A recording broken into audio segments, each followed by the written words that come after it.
Vitajte na stránke onlineposter.sk.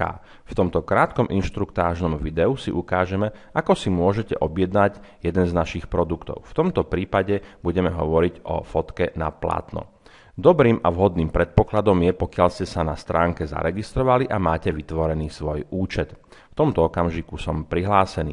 Vyberieme si teda produkt, o ktorý máme záujem. V tomto prípade to bude fotka na plátne. V tomto prvom kroku sa dostaneme na základnú stránku, v rámci ktorej si môžeme predovšetkým vyberať medzi jednotlivými rozmermi. Takisto tu máme nejaké doplňujúce informácie k produktu, k rozmerom a cenám, prípadne informácie k online objednávke, ktoré si môžeme preštudovať.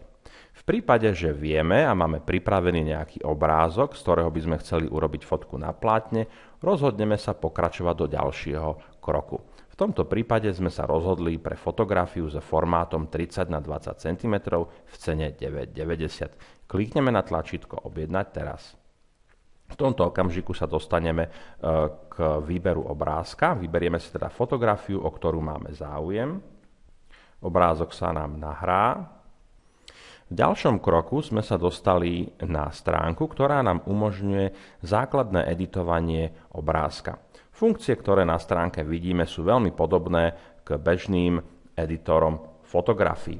Máme tu niekoľko možností. Predovšetkým môžeme vložiť napríklad text, môžeme vložiť logo, môžeme s obrázkom rozlične manipulovať, otáčať ho doprava, prípadne doľava.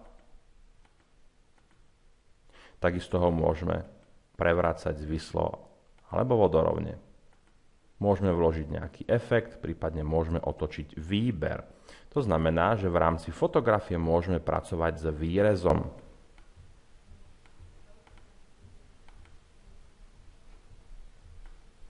Takisto môžeme meniť farbu pozadia, môžeme priblížiť pozadie. Obrázok pozadia môžeme zmeniť, môžeme vložiť iný obrázok, prípadne nejakú textúru, pozícia pozadia. Okrem toho, na pravej strane stránky si môžeme vybrať rozmer. My sme sa na začiatku rozhodli, že budeme pracovať s rozmerom 30 na 20, ten zostane zachovaný. Môžeme si vybrať materiál. Pokiaľ neurobíme žiaden výber, tak vidíme, že v spodnej časti máme popísané to, čo máme defaultne predvyplnené alebo predvybrané, ale samozrejme môžeme to zmeniť. Prípadne sa môžeme rozhodnúť pre rám alebo nejaké okraje. V nižšej časti pod obrázkom vidíme, a máme tu aj takú legendu, ktorá nám hovorí o tom, či obrázok je dostatočne kvalitný na to, aby mohol byť vytlačený. V prípade zeleného smajlíka je teda, text nám hovorí, že kvalita je výborná, prípadne, že by sa nám tam objavil žltý smajlík, kvalita fotky je priemerná, a v prípade, že tam červený smajlík, tak nám to hovorí o tom, že fotografia nie je kvalitná a tlač nie je možné objednať. Potom tu ešte máme nejaké ďalšie doplnkové údaje. V prípade, že sme spokojní s výberom alebo teda s obrázkom tak, ako sme si ho vybrali, samozrejme my môžeme pracovať aj s tým výberom, nemusíme pracovať s celou fotkou, pridáme si výsledný výrobok alebo výslednú fotografiu do košíka.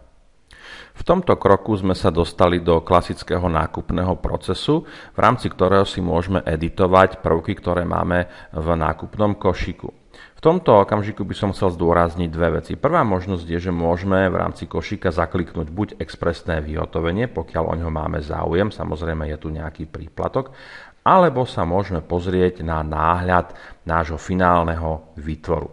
Pokiaľ sme spokojní, samozrejme môžeme si takisto nejakým spôsobom navýšiť počet tých fotografií, ktoré sme si objednali, prípadne pokiaľ máme možnosť použiť zľavový kupón, eventuálne ak nie sme spokojní, môžeme produkt z košíka vymazať.